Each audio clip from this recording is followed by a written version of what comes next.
বর্তমানে কাতারে কাজের পরিস্থিতি খুব খারাপ। যারা পুরান আছে 8-10 বছর ধরে যারা এই কাতারে আছে, এর ভিতরে অনেক মানুষই বেকার আছে এখন। আর যারা নতুন আসছে এই মানুষগুলোর কথা তো বলতে পারতেছি না, কারণ এই মানুষগুলো এক হচ্ছে যে রুম ভাড়া, খানা খরচ দিয়ে চলতে পারতেছে না। তারপর আবার 1 বছর আগে কোনো কোম্পানিতে এগ্রিমেন্ট করতে পারতেছে না, চাইলে একটা কোম্পানিতে চেঞ্জ হইতে পারতেছে না। এই মানুষগুলো পুরো মাইন্ডকে চেপে আছে ভাই। আর যারা ইউরোপের জন্য আসবেন, বর্তমানে এই সময় আসবেন না, কারণ আপনি ইউরোপের জন্য যদি আসেন 1 বছর আপনি বেকার থাকতে হবে। 1 বছর আপনার প্রতি মাসে 25 থেকে 30 হাজার টাকা বাংলা খরচ হবে, ঠিক আছে নি?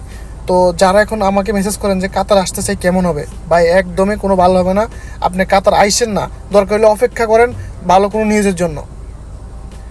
কারণ আপনি যে টাকা এখন খরচ করে আসবেন, মনে করেন যে আপনার এই টাকাটাই পুরো লস। আর বিস্তারিত যদি আপনি আরও জানতে চান আমার কাছে, অবশ্যই আমার এই ফেসবুকে এবং কি আমার টিকটকে ফলো দিয়ে আমাকে মেসেজ করুন, আমি আরও বিস্তারিত আপনাদেরকে বলবো। কাতার এই সময় আসবেন না। ধন্যবাদ।